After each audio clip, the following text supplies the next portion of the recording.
We trust you are having a productive and enjoyable time so far. If any of you want to go through the papers further, we have a very good news for you. Our proceeding is already published and online available. And the ebook is also available for download from the Icaa 2026 website. So we will begin this session with an invited talk by Professor Parthabhomi. He is a professor at the Indian Institute of Technology, Kharagpur. This session will be chaired by Professor John Iacono.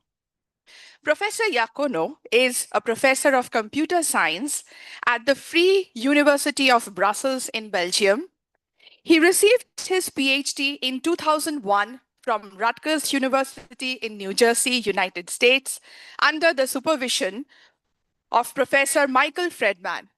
He was a professor at New York University from 2001 until leaving in 2018 for Belgium. His research focuses on algorithms and, in particular, fundamental data structures. He is the recipient of a Sloan Fellowship, a Fulbright Fellowship, as well as several Best Paper Awards. Dear Professor, handing over the session to you. Hello, hello, hello.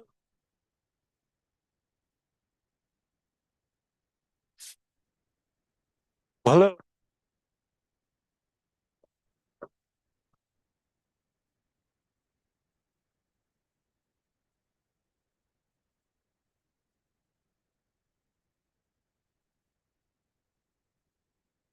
Hello, hello. Good.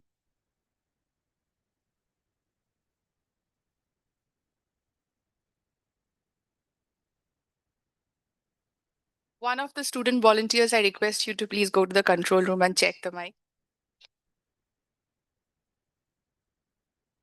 Hello, good afternoon. It gives me great pleasure to introduce Professor Partha Bhawick. He is a professor in the Department of Science and Engineering at the Indian Institute of Technology at Kharagpur. He earned its bachelor's degree in mechanical engineering from the same university in 1990 and received his master's and PhDs in computer science from the Indian Statistical Institute, Kolkata in 2001 and 2007, respectively.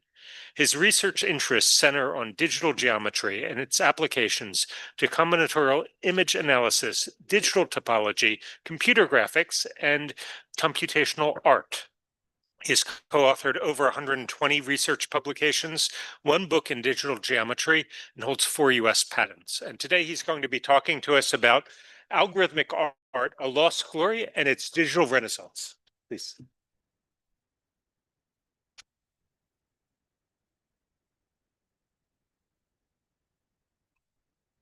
Okay, so if you switch off the light, reduce the light as much as possible to look better. So you want to use a column? Column. It's okay, but I want the light to be reduced as much as possible. The screen light to be reduced as much as possible. You know,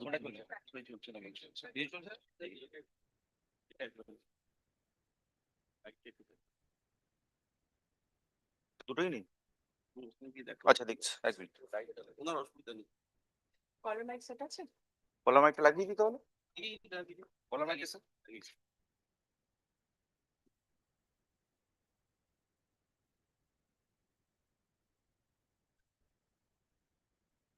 সুইচটা on করতে হবে sir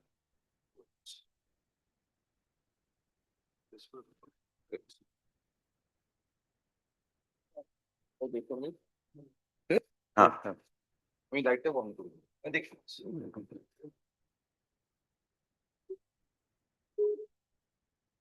Welcome to this new world, that is algorithmic art. I guess many of you are not yet exposed to this kind of domain. This is a new domain. Actually, this is not a new domain. This is a lost glory, a lost tradition.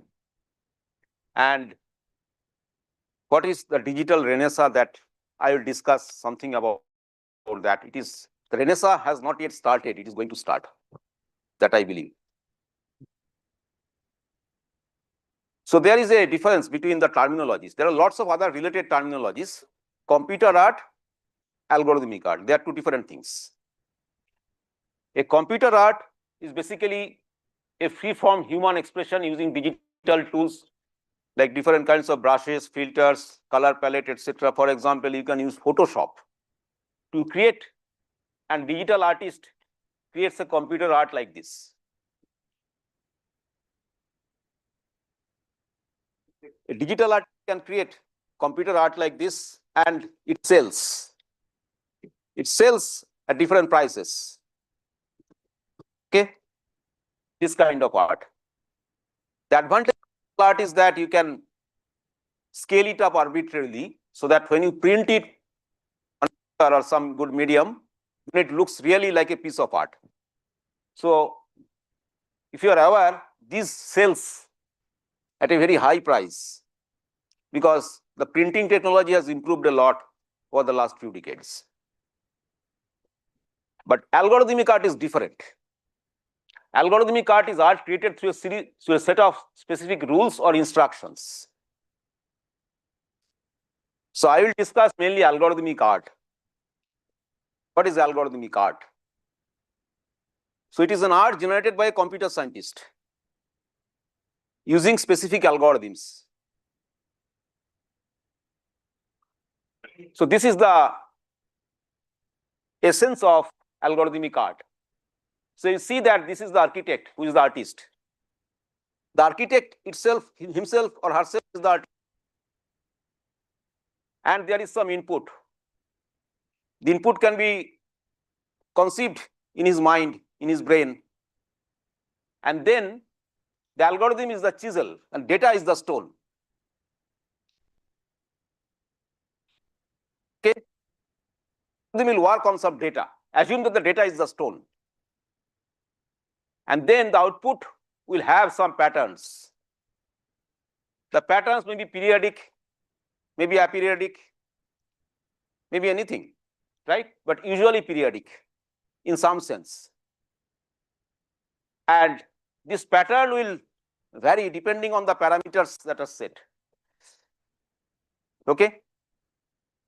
This is not exactly AI art that I will touch upon later. So this is an example of algorithmic art. And the artist is Jean-Pierre Harvard. He is no more, but he received SEM SIGGRAPH Distinguished Artist Award in 2012 for lifetime achievement in digital art. We do not notice this kinds of achievement, but this is true. This is basically digital art or algorithmic art. That means some mathematics has been involved to create this piece of art. And other websites I have included a few. If you go to these sites, you can see that there are a lot of things going on since decades we are not aware of, and it has lots of other potentials.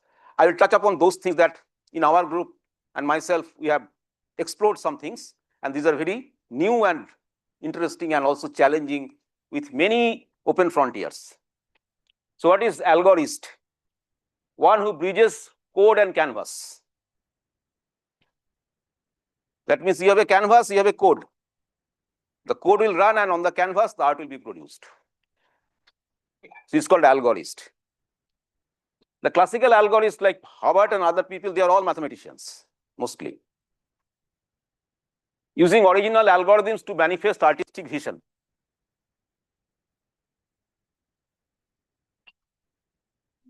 So this is an example of algorithmic art created by my software, our software, and this is under progress.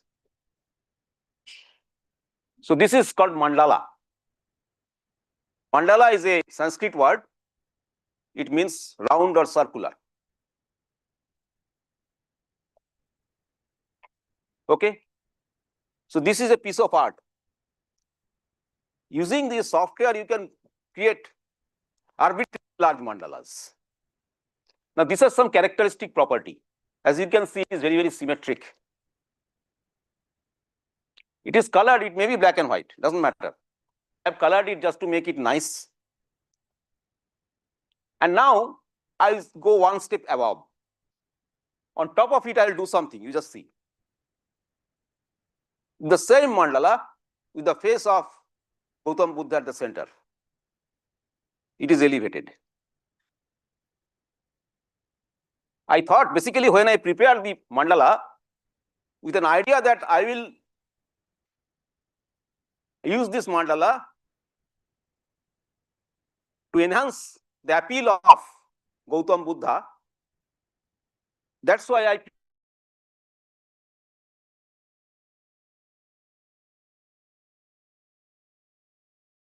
prepared it. Initially, I did this thoughtfully. And there are many other symbols, like simple motifs, like leaves, 3 leaves. It can be a different thing, fine. But when you place the face of Gautam Buddha at the center, then you imagine that what happened.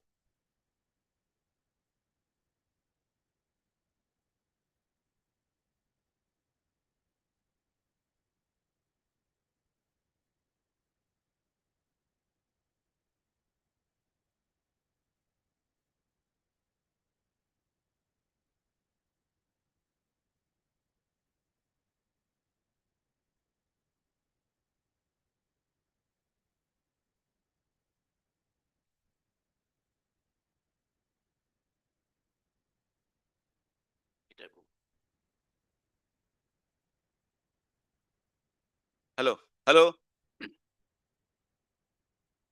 Okay, so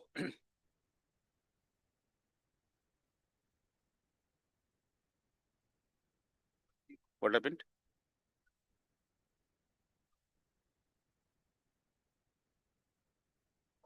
No signal. There is no signal.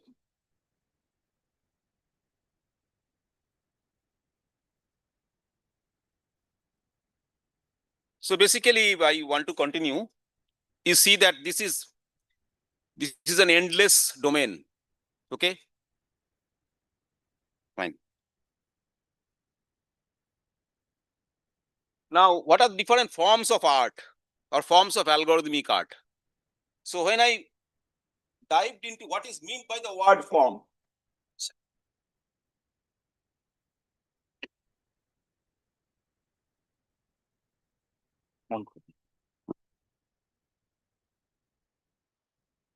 forms of art, forms of music, what is form? How old is the word form? It is as old as Socrates, or it is as old as Vedas. So I have just connected few people over here and some periods over here. European philosophy, they are connected with people or Western philosophy, but Oriental philosophy, they are connected with periods. Maybe Vyasdev is there, maybe Gautam Buddha is there, but it is more commonly people's philosophy. Since it is people's philosophy, you can see that Vedic seers, Upanishadic thinkers, Shankha, Tantric traditions, these are different concepts or different periods where forms have been explained. What is meant by form? Like a tree, from a tree you can get the form of a chair, a form of a table. These are forms. Tree is also a form. Anyway, tree is also a form. But these are different forms. So with respect to forms, if I understand that these are different forms, so there are also forms of art, different forms of art. Okay? And these different forms of art obviously raise the question, what are the different forms of algorithmic art then? Now, this is one form of algorithmic art, you can say, people say at least, mathematical art. That means you have a mathematical function, with that you create some object, and that object, most of the people agree that this is art. Mathematics is there at the background, but this is art. So this is a kind of mathematical art. This is a kind of fractal art, very popular, fractal art. That means it repeats itself periodically. This is domino art. This is a kind of modern art or pop art. Domino art, where dominoes are used so to create different images. These are old, maybe 20, 30 years old. This is traveling salesman problem. You know traveling salesman problem. It is NP-complete problem. And you can use the Euclidean solution for traveling salesman problem. And people create art like this. This is Mona Lisa. Okay, so different points are basically taken depending on the distribution of colors on the image. Density of points depends on that. And then you consider every dot as a city. And then you run the Euclidean traveling salesman problem algorithm. And then it is a closed curve. And it gives you a piece of art. Here also it is a bird flamingo. Now you see that you can clearly distinguish the big part of this bird, which is protruding inside the background on maybe the trunk of the tree. If it is not clear, then it will not look good. So that is basically, this is the crux. This is not clear. So when you look at the image, very quickly your attention goes here to understand that it is basically the flamingo bird. This is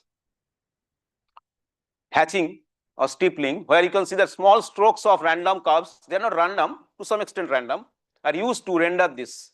It looks like a pencil drawing, but basically it is generated within less than a second, right? Less than a second by an algorithm. An artist will take maybe a day. That's the beauty of algorithmic art.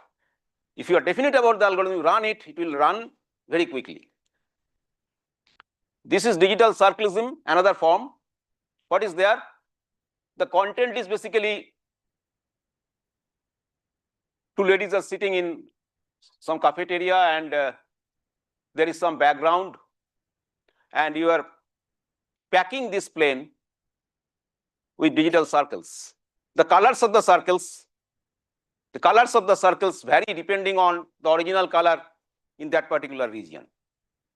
Now, to develop this, there is an algorithm which is published by us, but the original idea, we look into different forms of algorithmic art and found that, okay, people do it like that manually, and they take days to do that. Digital circlism or circlism as a form of art is already in practice since a long time. People used to do that. But we thought that maybe it can be done algorithmically. We tried many ways because you cannot be sure about what will be the result. And then finally we found that, okay, just include these parameters and then run it, it will give the art. So that depends on our experience, our insight, etc. And we got this kind of art. This is evolutionary or genetic art. This is AI art. Okay. AI art is basically, mostly there are two types of AI art. You have text prompt, it creates the image, or you have some other art and you do the style transfer and then you get the art. This is mandala art, I have already shown.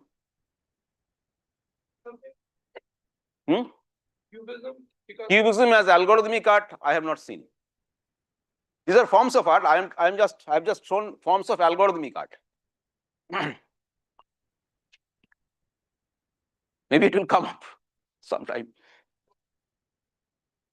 Anyway, so what are the different applications of mandala? Now I will start discussing about mandala. This is the oldest form of art as per my knowledge.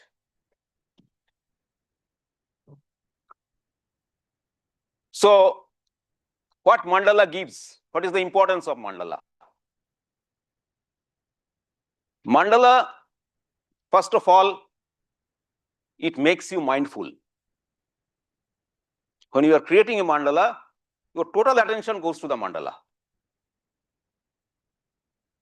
If you do it, mandala in Bengali it is called alpona. If you have ever drawn alpona on the floor, I used to draw it in my college days during Saraswati Puja in the hostel. So if you do it, your attention goes there.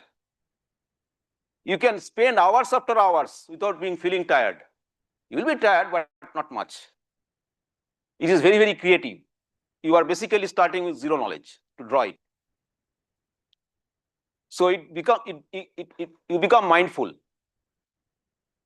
You basically practice focus, how to be focused. If you practice mandala, when you do something, you become focused. It acts as a very good natural healer. And ritual practice, introspection, etc., all these things are there. So different positive aspects of mandala are there. And how it proliferated. Mandala actually originated from the Indian subcontinent. Okay? And then it proliferated to different countries. Huan Sang came, Huan Sang liked mandala, went to China, there it proliferated. Gautam Buddha again later proliferated. Later from China, Tagore brought into Shantiniketan. People believed that, okay, this is from China, but no. Mandala is originally Indian form of art, and that is the oldest form of art that we know. Maybe during Harappa Mohenjo-daro there was another form of art, but those are destroyed. So today you see all the countries over the world. In last 50 years, in Europe, mandala has taken place. In US, it is already there since last 100 years or so. It is made commercial, it is made spiritual, it is used in many areas. You see, in festivals, it is used. It has been used over centuries. So these are different forms of mandala. This is used, sold as art product in different countries.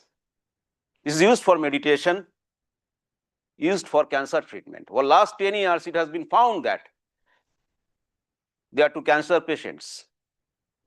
If you use mandala sometime, maybe in the morning, to practice mandala, the rate of progress will be of cancer or some kind of disease like that, it will reduce. The progress will reduce, experimentally found, and there are different journals of medical science where these have been reported for the last 10 years or so.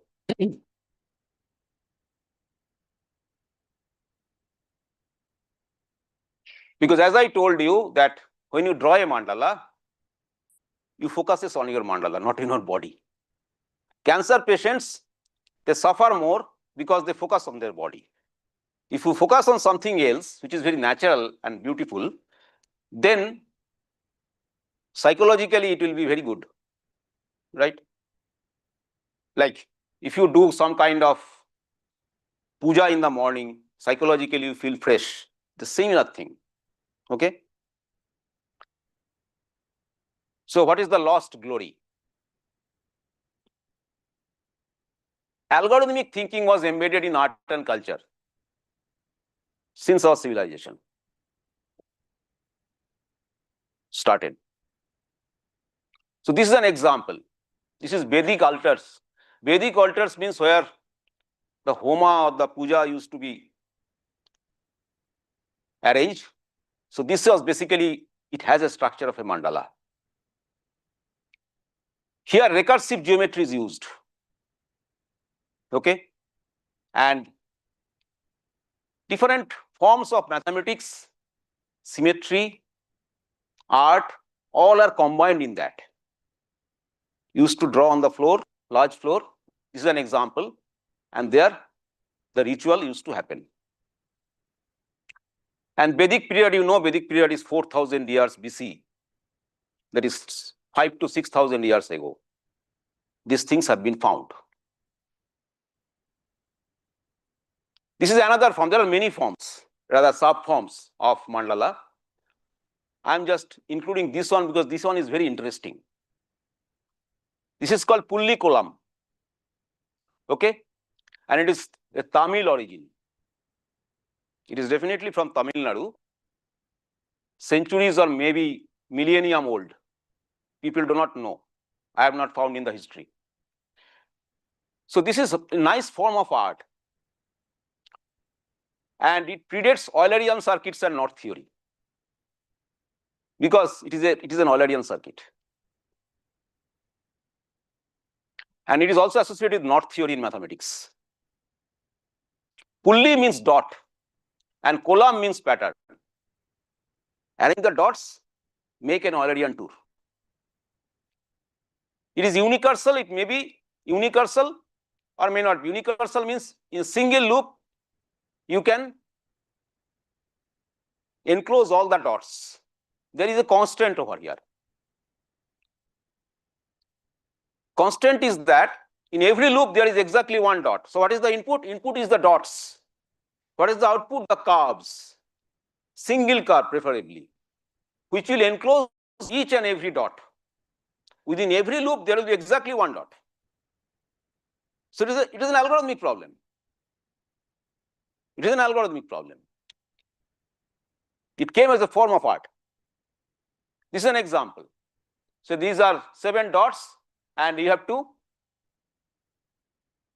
create an Eulerian graph, Eulerian tour. So this is an Eulerian tour. Okay? This is called column. So what is Eulerian tour is basically column. And that can be found by an algorithm in order in time, optimal time. Okay? Because you know that every vertex will have event degree. So you will leave the vertex as many times as you enter. These are the vertices. The small dots are the vertices.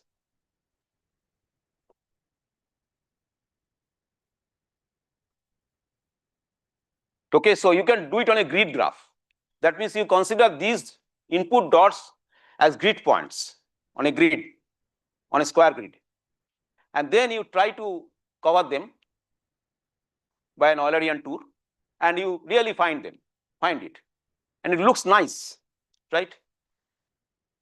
So this is example of a different subform of art, that is mandala, also called Rangoli.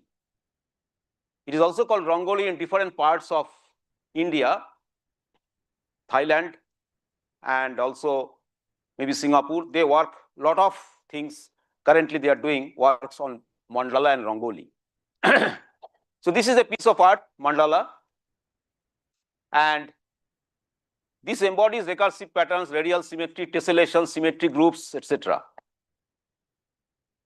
Symmetry groups are there. Symmetry groups, you know, the groups, rings, etc. Those are mathematical concepts, right? And symmetry groups is a special kind of group. Basically, that is manifested in mandala. And it signals deeper structural possibilities in mathematics and art. People have not explored, but we can explore, right? Might be it has some topological connection also. So what is our research objective? Our research objective is codifying implicit knowledge. That means you translate oral traditions and muscle memory into formal shape grammars and algorithms. We know many people, they can do it with their experience, with their traditional things, they can do it, right? But if you give a big data, they cannot possibly do it. But they know the basic rules. So this kind of rules based on what you are doing this thing, how it becomes art. It is not mathematics, it is art. She is enough old, enough experienced to say that, okay, this is a form of art. This you have done, this looks like a mechanical thing. But this is art. There's a difference, right? So if you see that here, if you create this thing, this does not become an art directly. But if you do this, it becomes an art. There's a small difference. The difference is here you are using straight lines. God has not created straight lines. We have created straight lines. So you have to be very careful that should we require straight lines? No. If you see column, nobody draws a column by straight lines, although it can be done. Why? I do not know. Might be it looks smoother. Might be it looks more artistic. Why it looks more artistic? I do not have an answer. But people do that.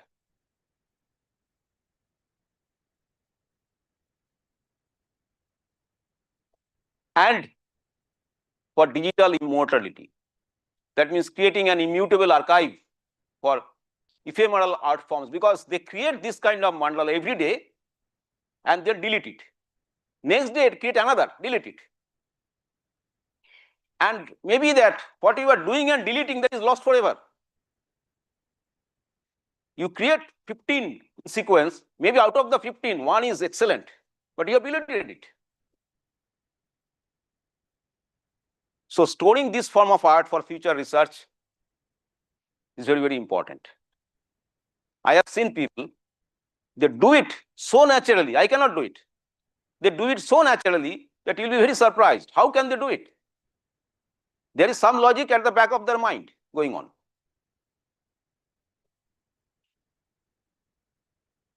And in the ethnic community, we do not know, we may underestimate them, but there is some mathematics. Because the ethnic people, they work in their own style with their own knowledge, and they do something which is totally different from ours and may give rise to surprisingly newer things. Surprisingly newer things. Okay, now I come to some technical part. What we have attempted so far. So you see that this is a mandala which is basically hand-drawn, handcrafted by an artist with just simple tools like pens, compass, divider, etc. Based on her understanding of a mandala or alpana, right? Now this is large enough, maybe that if you have scanned it with a good camera, then it will take maybe 10 megapixel, 10 megabytes, or maybe 20 megabytes or 30, in tens of megabytes it will take the space. Now if you think about that, you have to store these mandalas digitally, then you cannot afford so much space, because you have hundreds of such mandalas, thousands of such mandalas, not only due to this reason, the space, but also that you cannot process them efficiently. Okay? So what to do?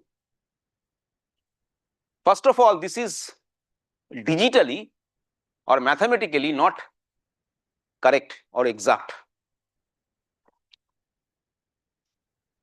You see that these two components, they are basically having the reflection symmetry with respect to each other. But in the digital space, that means in the image, if you zoom them, you will see that they are not exactly similar or exactly same.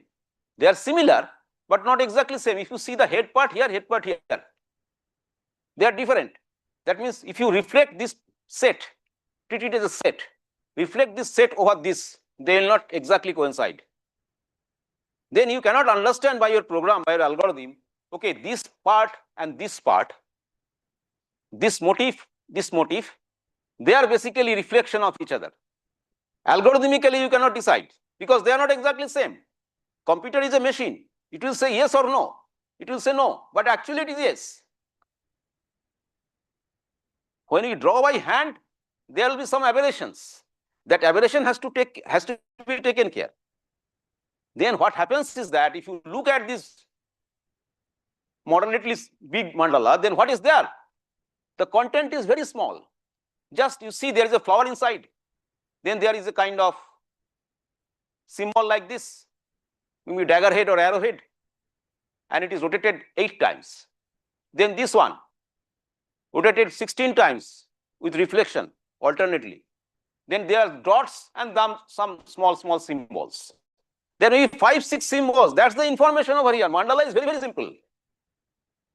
It's only its axis of symmetry, how many it has, and what are the exact motifs that have been used to rotate it. Okay? It is the simplest form of art, but looks nice. Right?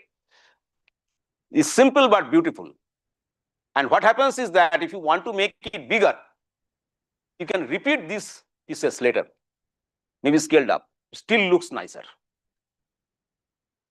Okay, so the actual elements are very few in number. So you cannot store all these because that will be basically duplicates, lots of duplicates. So you have to avoid duplicate. That means you have to find out whether this one is similar to this one. That's the challenge. Then asymmetry. You see that this mandala should be perfectly circular, but it is not so. Why? Because if you just consider the bounding box of this entire image, ideally it should be a square, but it will not be because it is drawn by hand. So computer will say, no, it is not circular, or it is not perfectly squarish. That means there is a challenge. So asymmetry.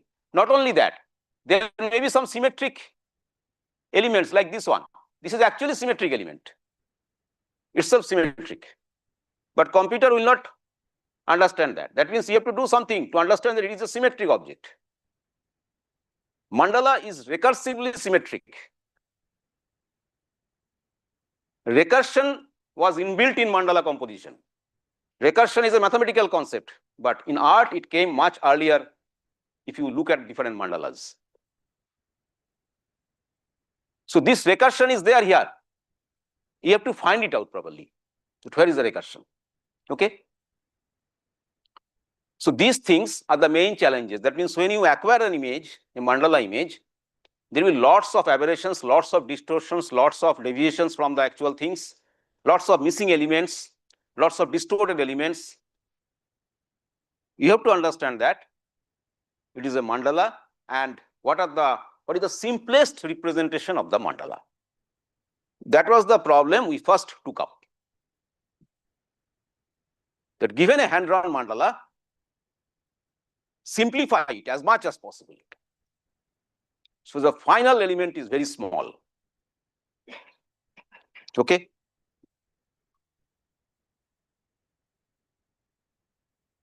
So what we did is, first of all, symmetric group formation. Symmetric group formation because mandala has symmetry and they occur in groups, so it is called symmetric group. Okay. Mathematics, it is called symmetric group. So symmetric group formation. So how do we do that? Like if you see this, so it has been colored here, okay, according to the group. So all these lemon yellow are in the same group. This one, this one, this one, this one, they are in the same group. All these green ones are in the same group. This has been done by the algorithm. But to do so, how does it know this and this belong to the same group? Because as I told you, they are not exactly similar under rotation. They are not exactly same as rotation. There are distortions in the boundary. Okay. So use this idea. What is the idea? This is an algorithmic output. What is the idea? We consider a grid. It is shown in very light color. On the grid, we consider the object, which is shown in brown here. And then we consider the smallest axis parallel polygon that will contain the object on the grid. The smallest grid polygon, where every edge is horizontal or vertical, that will contain the object. Right? And after that, we define salient points. Salient points definition is there in the image processing domain, but we have used a different thing, a geometric salient points. What does it mean? So you see that this part is concave, this part is convex. So the boundary has different concave and different convex pockets. Okay. Depending on where those are located, you see the red points are basically concave, the blue ones are convex. That is obtained by analyzing this axis parallel polygon. Very simple. What is that?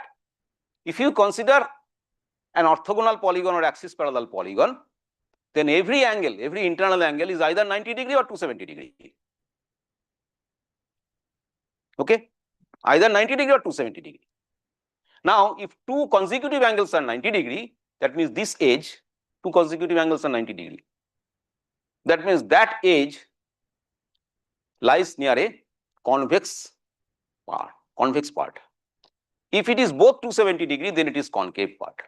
Now, if the boundary is slightly distorted, doesn't matter. The polygon will remain same. It has some room to allow some deviation of the object. It won't change, the polygon will change. Even if it changes, interestingly, you will see that these points remain almost unchanged. That is the observation. So this set of salient points and their relation, they connect these in the same group. Okay.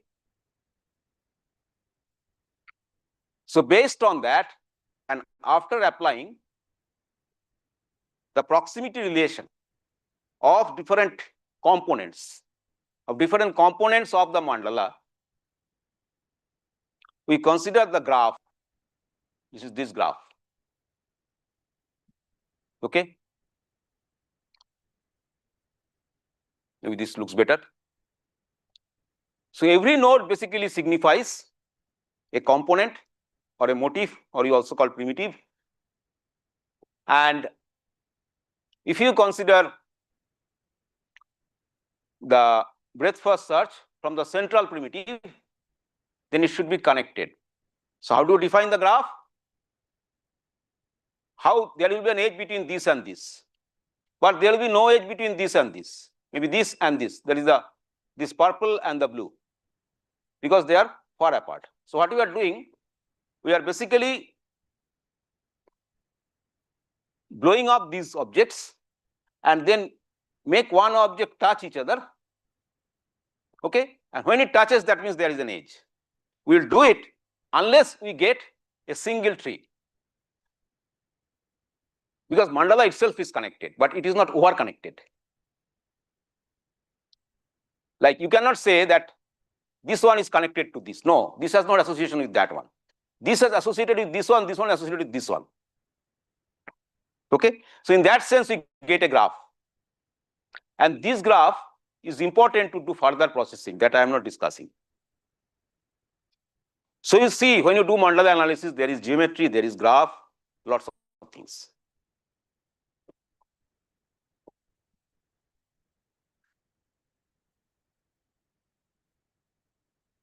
So you see, that's why mandala, the literature says mandala is a glaring example or a classical example of sacred symmetry.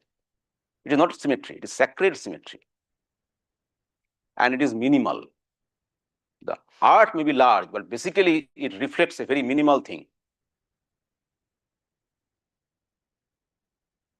So you see, after vectorization, what you have is basically a text file. You forget the image. We do not store the image. We forget the image and store only some attributes of the primitives. For example, order is 8 because order of symmetry is 8. Invert is false. Inverse means whether it is black background or white background. And then primitive list. So some polar radius, polar angle, very simple things, right? So this gives you a simple file like JSON file in JavaScript, okay? And that gives 0.6 KB for the entire mandala. And the image took 76 KB after compression, not the raster form. So it is around 100 times space saving, and also it helps working in a vector space. Later working will be done in the vector space. That means you work mainly with the text file, not with the image. Now, how do we individually, basically you see that when this particular primitive, like this is, in Bengali we call it kolka. Kolka means basically it is a floral design, some form, floral design. Now, we will not store this particular motif. We have to store it once and then it will repeat, fine, but we have to store it once. But that storage is also not in the image form. It is also stored in the vector form. The mandala is in the vector form, every primitive is also in the vector form. For that, this particular primitive vectorization is required. We'll also vectorize that so that we can work it algorithmically. Okay. So what is done here? I will just touch upon the basic ideas. It will be doing curvature estimation. Depending on the curvature estimation, it will consider some control points which are shown in red. And then it will fit a polynomial curve. We have taken B-spline, cubic B-spline. And we found that depending on the curvature, since the density of the control points varies with the curvature, so at higher curvature, more points are taken. So the cubic curve approximation or polynomial approximation will be good enough, right? And then you get, with these, you store only these red points, not all the points. And then you get this. When you reconstruct it, you get this, which will be symmetric, as well as the advantage is that if you scale it up arbitrarily, it still is symmetric. There is no loss. So this is shown in larger scale. So this is just an example of some of the motifs that are very commonly used to draw a mandala. And these are some features. You see, these are the features. The feature is compactness ratio. Compactness ratio. What does it mean? Compactness ratio means it is perimeter by area. Perimeter by area. Circle has the minimum compaction ratio. This is a higher compaction ratio. So this kind of feature is used to check whether they belong to the same group or not. That is the first step. Very quickly you can decide. For example, this one and this one, their compactness ratio is quite different. But if you have a circle and maybe an ellipse, which is almost a circle, then it may have 14, it will have 15 or something like that. Close enough. Okay. Can these values be used to? Yes. When you are searching for something, then these values can be used. For example, you have got a motif in a mandala and the mandala is incomplete. You want to find out whether that particular motif occurs anywhere else, you will find it. Or say, can they signify the form of thought, like this particular ratio occurs in this primitive culture? Something like that? Yeah. It can be. A lot of things can be done. And this is salient points. As I mentioned, what are salient points? This has 4 salient points. All are convex. 4 salient points: top, bottom, left, right. There will be 4 salient points. Here, number of salient points will be much more because there are lots of concavities, convexities. So this is basically the atlas of primitives based on which you can prepare the mandala. And these are some visual results where the salient points are located. As I was telling you, these are some points. Now about the digital renaissance.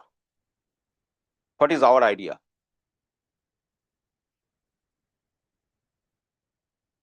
First of all, you see that column or mandala, they used to be drawn using rice flour. The rice flour is basically having that kind of natural look and easy to handle, less expensive, etc. So you can draw it and you can delete it easily. You can erase it with water. It stays also for some time, naturally dries up. So all these things are there. But if you can incorporate into your system, then you can do a lot of things. You do not know what can you do. Okay, so this is like ancient world and modern world. So ancient world, you see that rules were memorized, which are called sutras. In Vedas, it's called sutras. We call it rules. And the rules are implemented as Python code or shader code. Same thing. So these are some generative tools. Now, procedural generation. Procedural generation means you have to implement it totally. using code to grow complex mandalas that would take humans weeks to draw, right? And neural style transfer. Neural style transfer means you can use, there are different recent papers on style transfer.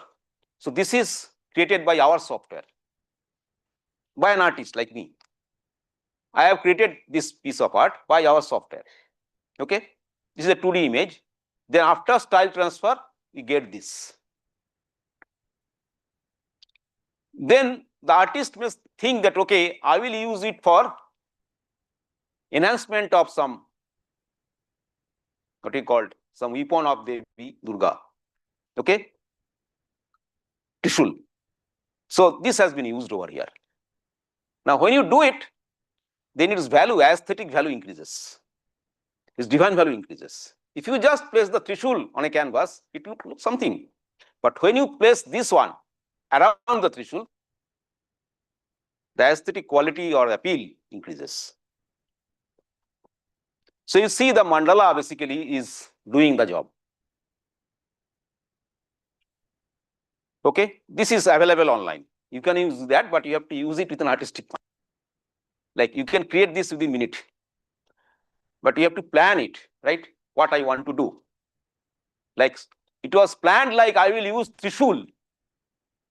So what kind of mandala I should use? So I saw that this is something which looks like a Trishul.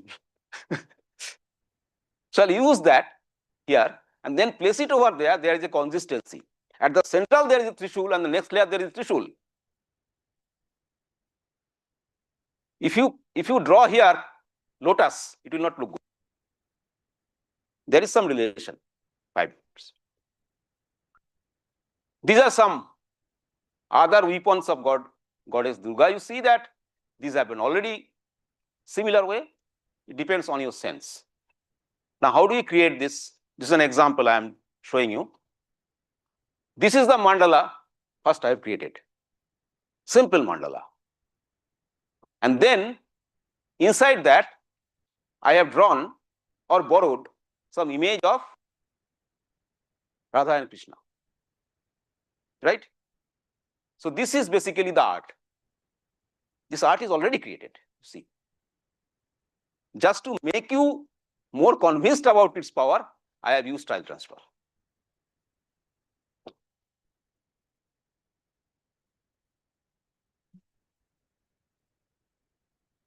Okay, so this is a new piece of art. This is not yet published. I am working still on it.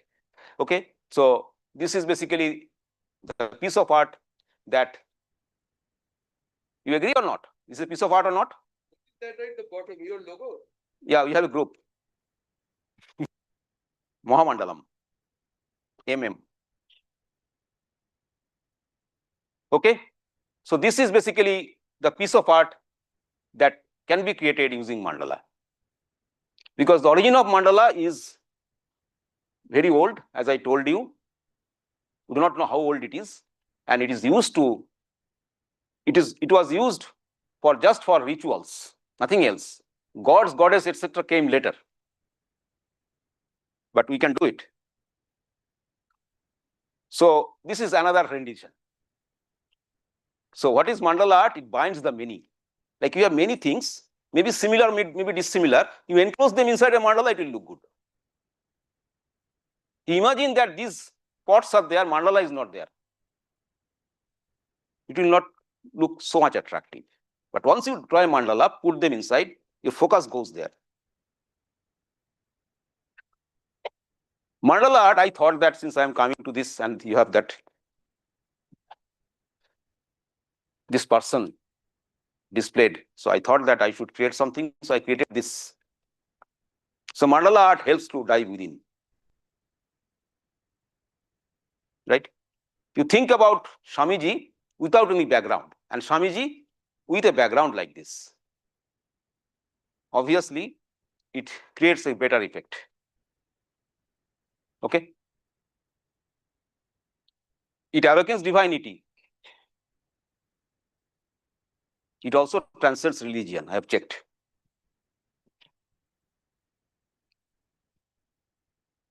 Okay, but you have to be careful about your motifs that you are using. You cannot use lotus for Jesus. You cannot create this. You should not use this for Krishna. You have to be careful about the tradition, about the association of the elements with a particular being.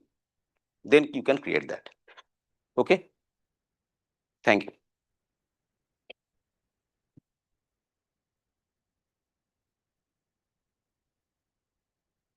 Thank you very much. It's very interesting. Are there any questions from the audience?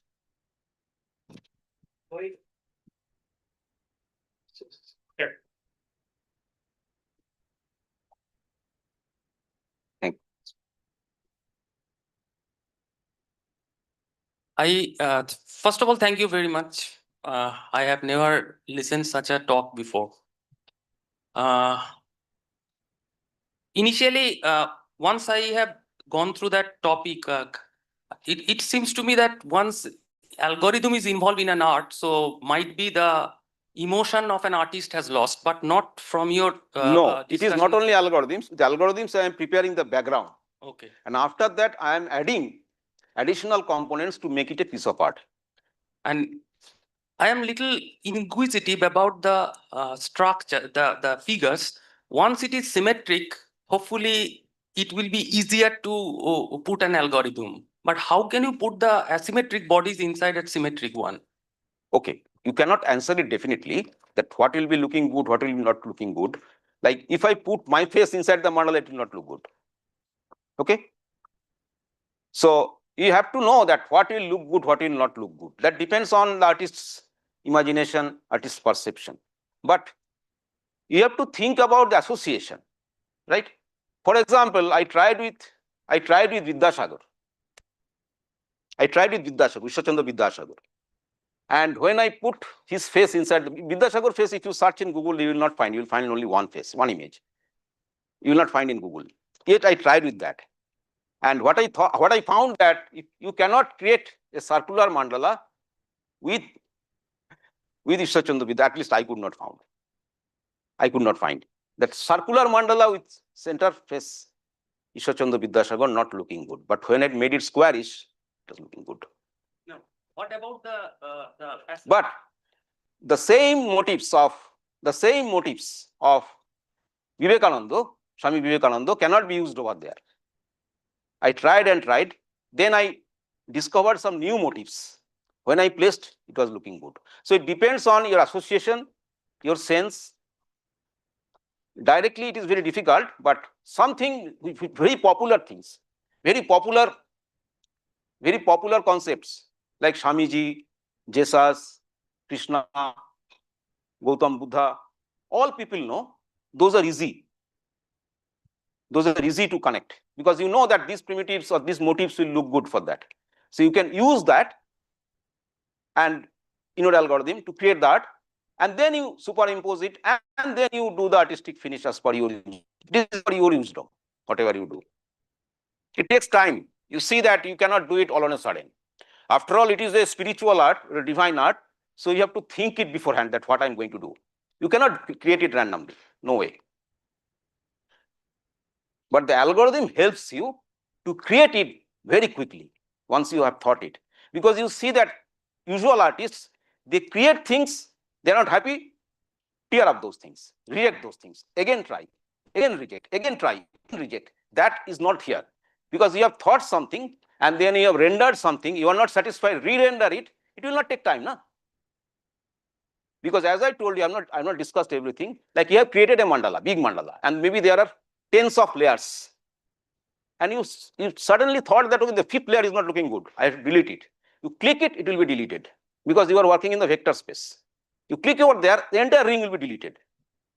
Easy to do, isn't it? Conceptually, it is easy to do. You can just write simple programs to do that. And then you insert another. It will look better. So you can do trial and error very quickly using this algorithm. Okay. Thank you. We have one more question. Yes.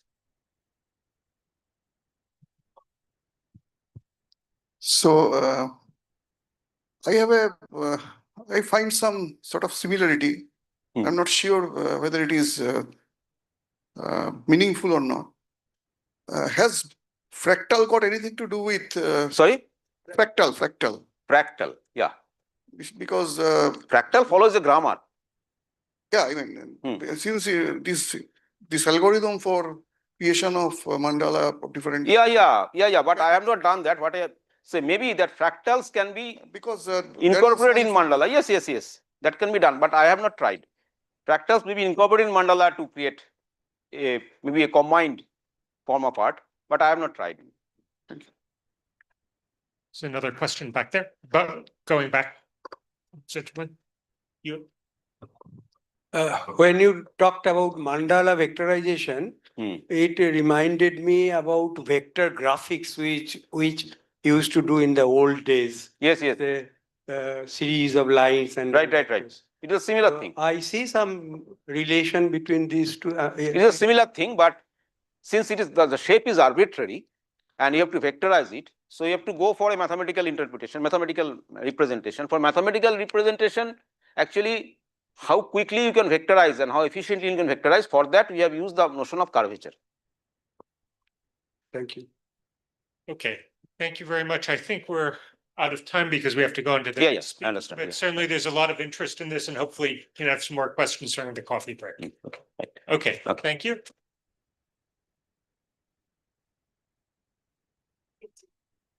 Thank you so much, sir. It was mesmerizing to watch art, culture, tradition, science, algorithm, and the divine collaborate with each other and merge into one. It was truly eye-opening. I would like Professor Iacono to please felicitate Professor Bhaumik.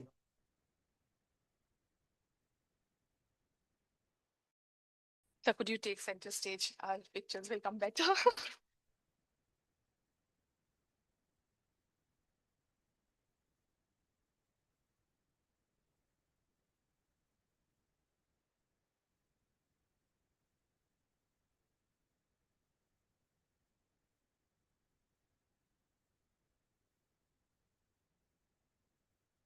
I would now like to request Professor Shubhashish Majumdar to kindly felicitate Professor Iacono.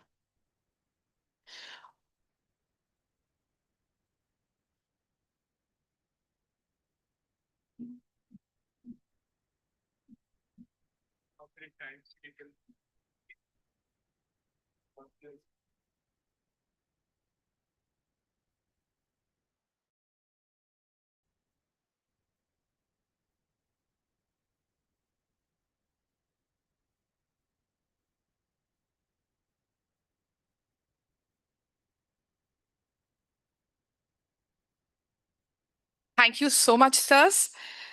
Lined up next, we have the second invited talk for this session, which will be delivered by Professor Durga Madhav Mishra, professor in the Department of Electrical and Computer Science at the New Jersey Institute of Technology. To chair this session, we have with us Professor Krishanu Dotto. Professor Dotto has 29 years of extensive working experience in VLSI design with key focus in memory and CPU design. For last 14 years, he is in academia working in Heritage Institute of Technology, Kolkata as an associate professor and is focused in industry, academia, collaborative and consultancy work. In Heritage Institute of Technology, he developed state-of-the-art VLSI lab, enabling FI and FET technology-based VLSI design methodology. Before joining academia, for approximately 15 years, he worked in semiconductor industry in several companies like Intel Corporation, Texas Instruments, Dell Soft, Mentor Graphics Japan, Fujitsu Japan, Transwitch, Spike Technologies USA, which was acquired by Qualcomm, Arcadia Design USA, etc. Professor Datta is a recipient of the Institute Gold Medal for being the best student during his master degree from IIT Kharagpur. He received 15 project execution and achievement awards at Intel, including 2 prestigious divisional recognition awards. Dear Professor, handing over the session to you.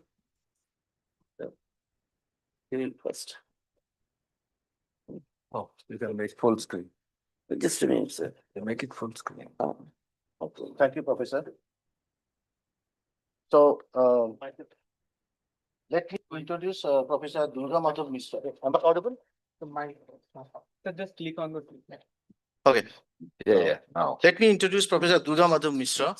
So he is very well known to our heritage family because of his New Jersey connection, because we all know that he is part of our family. Now, he actually requested me not to go through his entire biography. So he told me to keep it very, very short. So I shall keep it short, listening to him. So he is at present Professor and Chair, Electrical and Computer Engineering, Electrical and Computer Engineering Department. So, and he is involved with lots of varieties of semiconductor work. So I think this is probably the only talk related to hardware. So I do not want to waste time and hand it over to him. Okay, thank you. Thank you, Professor Datta. It's really nice. And I can use this. Okay. So what happened actually for this conference, I thought, okay, it will add a flavor. If I will talk about, this is algorithm conference on algorithm. I said, now algorithm is changing, the architecture is changing, how to translate one algorithm to hardware, that is actually is a big challenge. We are in sort of familiar with a particular type of architectures because without the hardware, we cannot really use any fantastic algorithm. So that's why I said, okay, I agreed to give this talk. And then the other thing you might have heard is the power consumption. Power consumption for our devices, especially for the IoTs and all mobile devices, is becoming a serious issue now. Where there is low power means more expensive ones.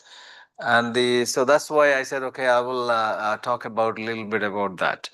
And to mention about the NJIT, I just want to few words. This is a R1 university. This is research intensive university.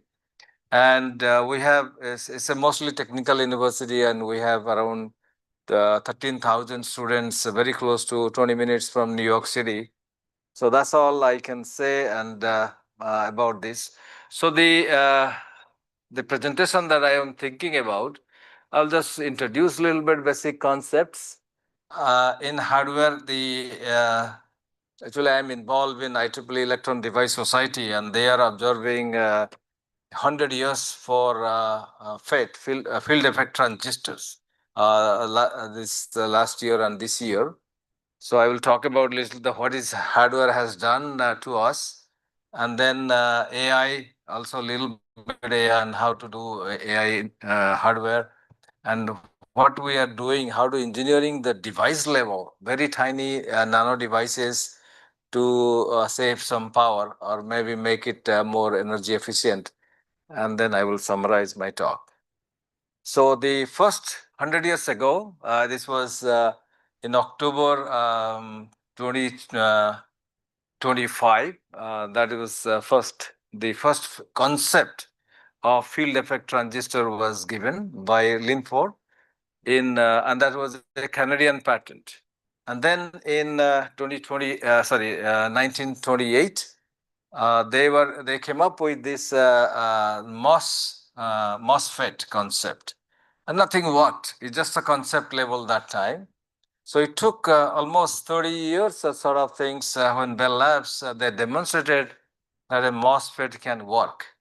And that was the first in 1959, that was demonstrated that MOSFET can work. And this is the first, one is the first US patent on the MOSFET. And see, when this was done, that time no electrons, no holes, only charges were there. The whole concept was not there. That came in 1931 by Heisenberg, gave the whole concept of hole itself. So there are a lot of changes has taken place in the hardware store. Now, looking at 1959 and today, if you look at today's case, the Apple chip, the M3 mass chip has 92 billion transistors in one single chip. And the NVIDIA Blackwell, that has 208 transistors in one single chip. And that is driving the AI.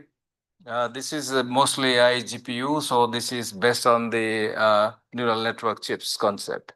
So that is what actually the semiconductor things has moved, and that is because of the scaling that people have done. The engineers all over the world, scientists all over the world worked very hard to move it forward to come to a point where they can have the technology is changing. Actually, I will say the MOS transistor has been modified and modified. It became a planar transistor, became a FinFET, and now became a gate all around FET. Then finally, it became, right now they are working on, is working on 2 nanometer CFET or complementary FET. So that is what actually happening. And this is one of the examples of the complementary FET, which has these little things. There is also a lot of different things are actually, new technology has come up to do the processing or fabrication of these complex devices called ALD. And as I mentioned before, these are the result of the status that we have today. Coming back to data processing challenges, now as you know, we have biggest thing is our power wall, which is in IoT or edge devices that we are implementing a lot of new algorithms. And they are sort of, in the real life, they collect the sensors we have. And from sensors, we have a readout circuits, and everything goes to cloud to make the decision. But that is what actually thing is consumes huge amount of power, especially if you have system on a chip which has both mixed signal, that analog and digital together. This is also consuming a lot of power. And you might have heard, those who know on the evolution of computers. We had 1 gigabyte, 90 megahertz Pentium first came out, and then that is the first Pentium chip. And then it became 500 megahertz, then became 1 gigahertz, then became 2 gigahertz. And we have not heard anything called 5 gigahertz because the power requirement couldn't sustain to increase the speed, but they wanted to change the algorithms, change the architecture to have low power circuits rather than increasing the field. The other thing also, we have the memory wall, the Van Neumann architecture that was used for implementing all our computer chips or microprocessors. And they were going from the CPU or GPU, they're sending back to SRAM, the cache memory or DRAM. There is a back and forth data travel, and that is a big bottleneck for energy. As you can see, if we do for the cache memory, that is for SRAM, whatever the energy level, and now also the technology has developed how to put the memory in the DRAMs, and also it is very, very expensive in terms of energy. So that comes to next level also for the IoT devices. If you look at, that's we have sensors and we have readout ADC, and also we have the decision-making unit that is also there. So it is also consuming power and interacting with the cloud. Now then in-memory computing came up. So the people were trying to do how to do operations once the processing unit sends a signal, and then you can process everything in the memory as well as store locally and transfer it. So that is what actually is the focus now, and many of these algorithms are actually has gone to the CAD tools, and people are doing different type of architecture to do that. And also these crossbar arrays were also coming up. So the idea here is to the communication wall. The communication wall, what it does, anywhere you have an IoT, you got to have something, a communication unit. And that gives a sense of information to the cloud, and cloud makes the decision to what are the next step is there. But now the idea is how we can develop some sort of hardware which will make the decision locally before sending it to the cloud. Now, looking at these bio-inspired circuits, if you look at this human brain, the power consumption is only 10 to 20 watt. Even though we have not understood the brain completely, we have understood the brain up to a certain point. And that actually gives us the idea that it is only consuming so little power. And if we do that in a real system that we have the Van Neumann architecture we follow, and then it consumes 100 megawatts of power. So that gives the artificial neural network circuits, the algorithms, and all how to implement those things in the hardware is there. So this is a basic principle of using the input signals, and you have synapses. So this is a summation of the weighted inputs. That actually is a basic principle of these neural network approaches. And that's, you can have any mathematical algorithms and sort of things. But the problem is we got to have these weight or the synapses. Human brain has something like 10 to the power 16 synapses. We may not go there, but building some systems with much less synapses also is extremely complex. So, but for one example is the mouse's brain. If you look at, they have only 200,000 cells in the mouse brain. They were recently modeled. This actually in 2025, it was modeled and came out in New York Times to see how complex it is to model the mouse's brain. So this is what an example. And then if I want to create a brain to simply recognize one, for example, you have to train the system. Train the system is, as I mentioned about the weights, you got to modify the weights constantly in the training process so that you can have, you can recognize as a cat or a dog or whatever this system will recognize. This is extremely challenging and also very slow. So we got to see how to improve the situation, how to improve in the device level and in the circuit level, how to change these synapses. That's what the idea is. Now, this is typically you have an input map. If you want to have an image, if you have an input map, then you use the filter weights, and then you got the output map and back and forth. So that way, by adjusting the filter weights, you can actually have a particular training session complete. Now, the accuracy will be enhanced. So that is the idea. So for example, if you want to have a matrix multiplication, that actually you can do that with the artificial synapses here or electronic synapses.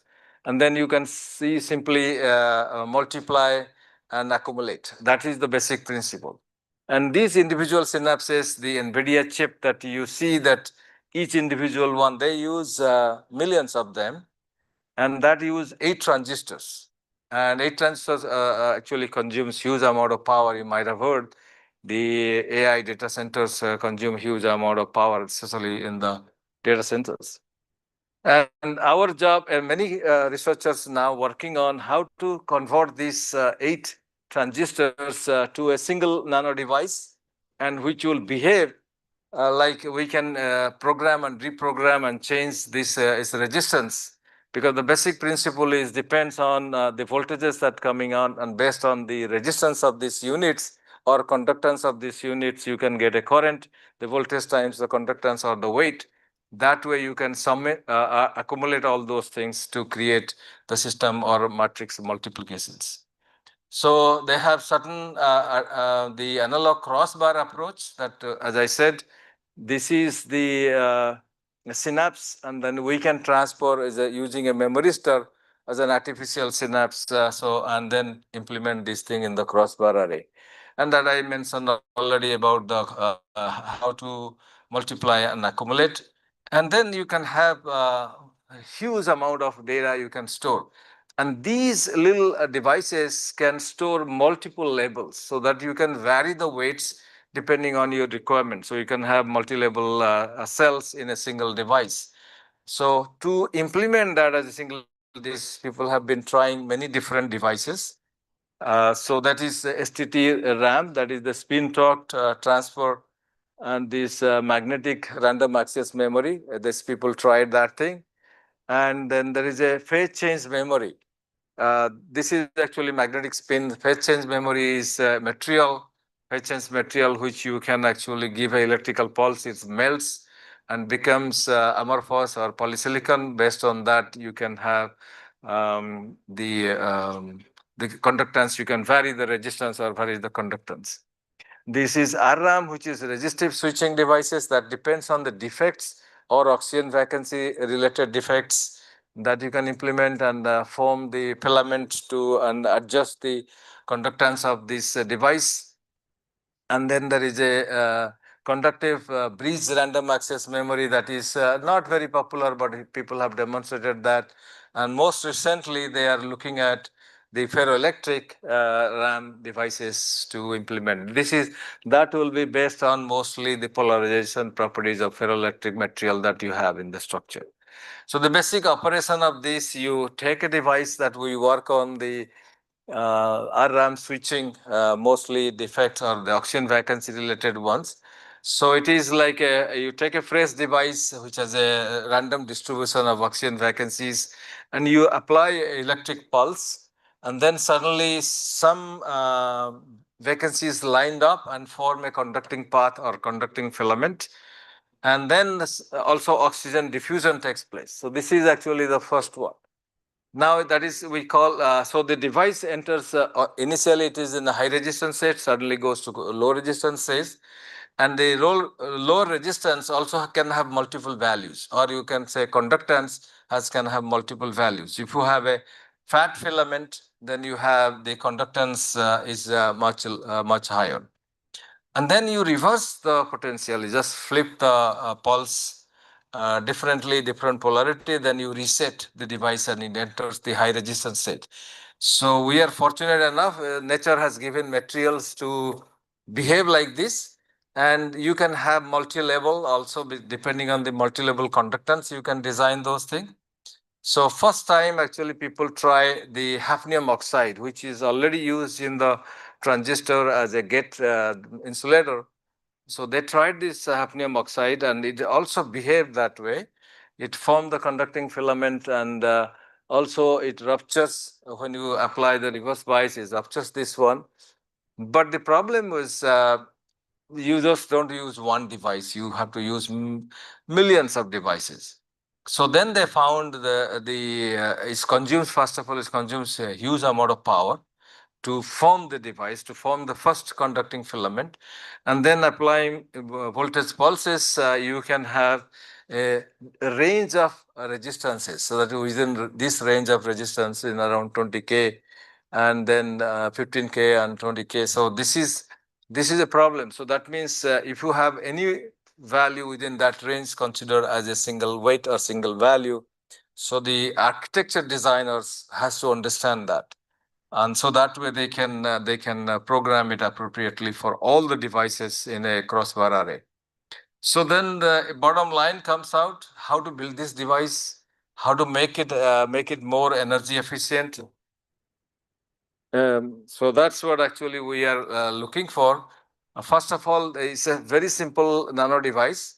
It has a top metal and it has a dielectric, some sort of dielectric, and it has a bottom metal or bottom electrode. So then this dielectric has to have in certain characteristics. That means if I give a pulse with a, let's say 4 microsecond pulse width for 10, 15 of them, then suddenly it will switch to a particular conductance level. And then you keep on doing that sort of things. So I will show you some example. First principle we did, what material, what dielectric we will select. And then we selected a bilayer of dielectric. One is with hafnium oxide and aluminum oxide, a bilayer, and try to see what is the minimum power it needs to form the device. So, and of course, we understood the physics of it, what is actually happening there. And this device switched in 10 microamps. That is the minimum current you need and very low voltage, it switched. Now, what we did actually, we flipped that one. We moved the aluminum oxide from the lower part to the top part and brought the hafnium oxide to the bottom part. So then it was interesting, that device switched in 50 nanoamps. So we thought, what is going on? So we tried to figure it out, the physics of it, see what is actually happening. And there are many things, actually, the activation energy, the field strength of each layer, and all sort of things we looked at. And the conclusion was, if we have a higher concentration of oxygen vacancies close to the top electrode of, this is the top electrode, close to the top electrode, then the switching power or the forming power has reduced significantly. So taking into account this one, but this is a very expensive device, because, okay, it's a nano device, we can make it, and it takes a lot more money to fabricate this because you have two different layers.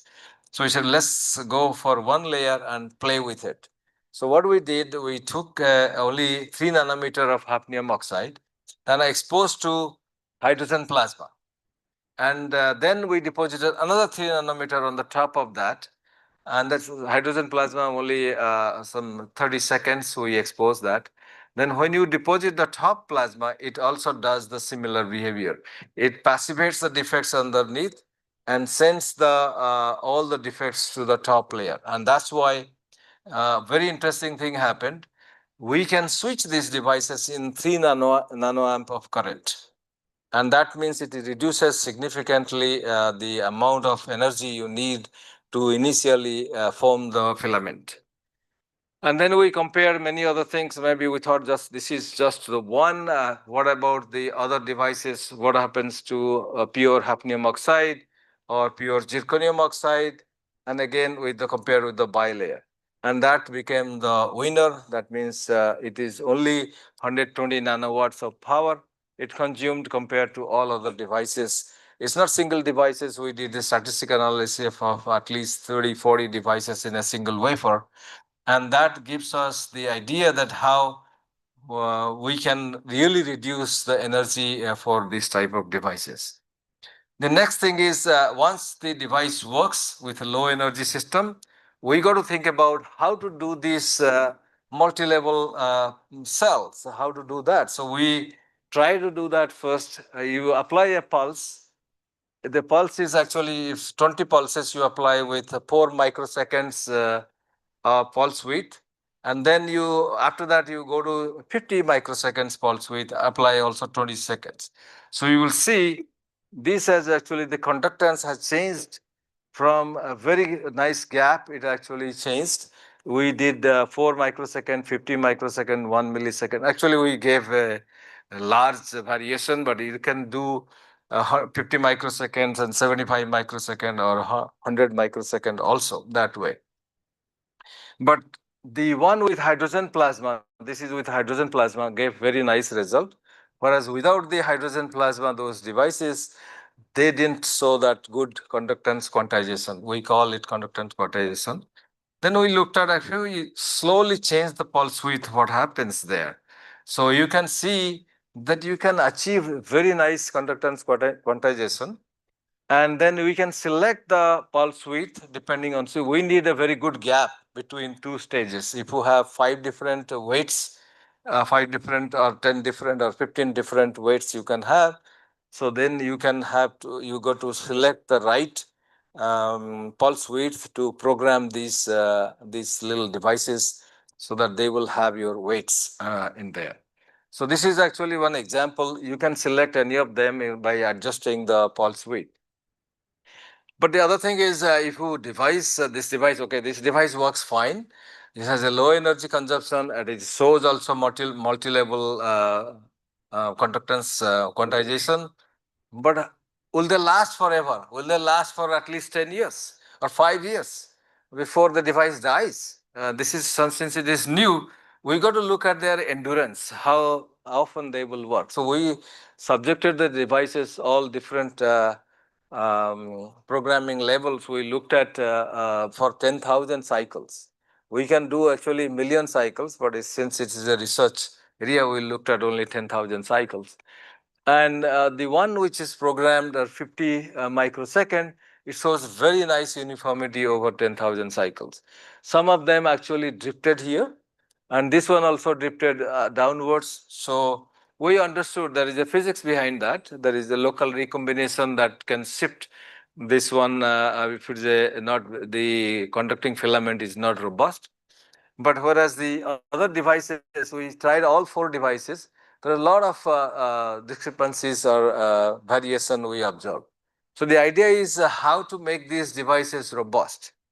Then another thing also we learned that if you have higher concentration of the top electrode and lower concentration of defects or oxygen vacancy in the bottom electrode, you can actually reduce the forming power significantly.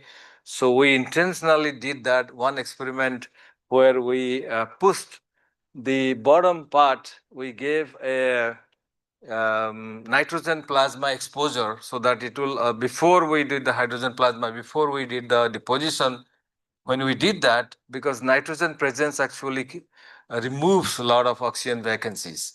And we came down to 120 nanowatts of power. And then when we changed this, even we got to 100 picowatts of power, 0.1 nanowatts of power consumption to make this device working. So we have achieved this. Sir, sorry to interrupt. This time is up? Yeah, Okay. almost there. So I am almost done. So then we tried many other devices, and then obviously recently we are comparing with zirconium oxide and hafnium oxide, and then the power consumption actually looking at and the multi-level cells and all those things were working. So again, coming back to the summary, and we have used Icaa dielectric and to reduce to make these RAM devices which will be used for in-memory computing. And this is actually for hardware, AI hardware, actually it will be very useful. And the power requirement or energy efficiency is critical, and their lasting, the life of those devices are also critical. And sometimes these electrodes also influence. But one other things I will mention, this is the material and device to circuit co-design will be required. And now actually comes back your materials to device. I cannot make a device without understanding the materials very well. And then I cannot make a circuit without understanding the device very well. And then we cannot understand, unless we know the algorithm, we cannot really implement in the circuits. So the algorithm or systems level and the circuit level has to co-design. So all of them, that will make the success for next generation circuits and implementation of new algorithms. So it's we work with Tokyo Electronics America in Albany for our projects, and thank you very much. Now, if you have any questions. This is a little bit off, correct? Yeah. Off the subject, so, but any questions will be good.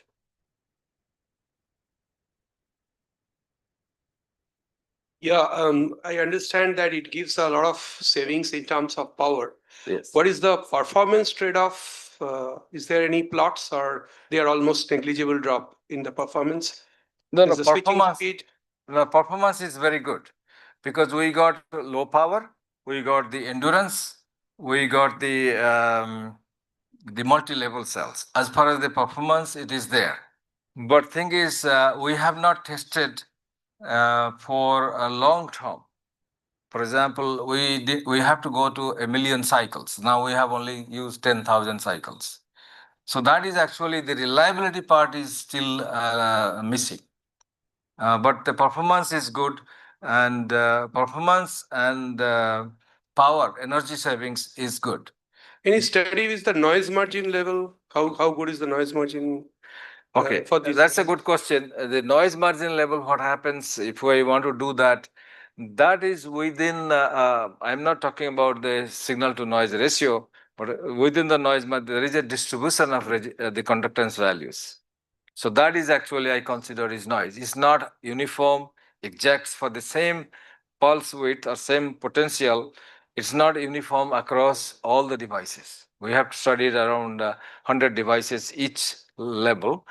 So there is a variation. That's why I mentioned that one, that there is a small variation will be present, and the architecture people, those who will be doing that, they will understand how the programming can be done. Okay, thank you for the talk. It was such a short notice. No, but we just got the request from CEO sir, and I'm sorry, I don't know how to. Thank you for accommodating. Yeah. why this reliability issue is coming in the picture means why the thing is what is the reason behind it? Oh, because what happens when you form the conducting filament, by room temperature itself, there is a possibility of this electron drifting, switching the location. So, there is recombination of different hole and electron pairs inside the dielectric. So, because of that, the conductance value will be slightly different. So, but if slightly difference is fine, because it will be within the range that we consider. But if it drifts too much, then it will not be implemented. Because this is still in the research stage. The reason behind is mostly, as I said, there is a recombination of local recombination of the defects. Which dielectric is showing best result so far? Pardon? Which dielectric material, HFO2? Best result. Okay, Best that's what actually the best result we have is the hafnium oxide, which is exposed to hydrogen plasma in the middle. Actually, we have got new results. If the bottom layer is not in the middle, but the bottom layer is less than the top cap layer, then that even reduces the power consumption further. So there is a lot of new work, but we're studying those things right now. So let me quickly summarize. Yes. Because I think most of the audience are from computer science background. Okay. Just couple of sentences. See, in computer science, I think CPU architecture is one of the fundamental courses. And when all the teachers teaches the student, everybody follows von Neumann architecture, where processing unit and memory units are separate. In AI architecture, to handle humongous operation at the same time, data transfer between processor and memory, the whole idea is that you integrate processing unit as a part of memory. How efficiently you can do that, that is the whole purpose. One domain is to go after SRAM-based volatile memory. Another domain, you go after ROM-type memory, and sir basically focused various research work on RRAM, MRAM, right? I think you are working a lot of RRAM thing, right? Yes. Yeah, so that is pretty much the summary. It's a huge topic. Actually, on this topic, we can spend 2 days actually. Yeah. So thank you, sir, very much. We always welcome you every time you come. Thank you. So, yeah. Thank you very much.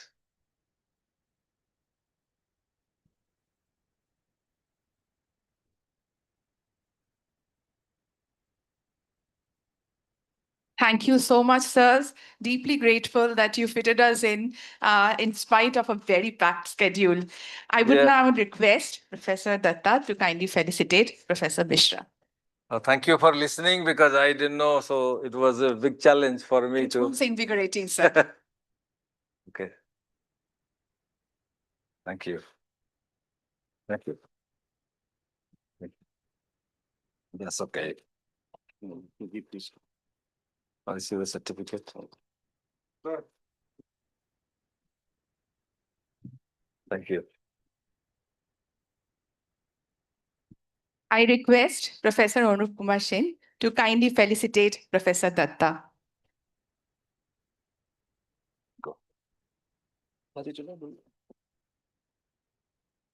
Oh, thank you.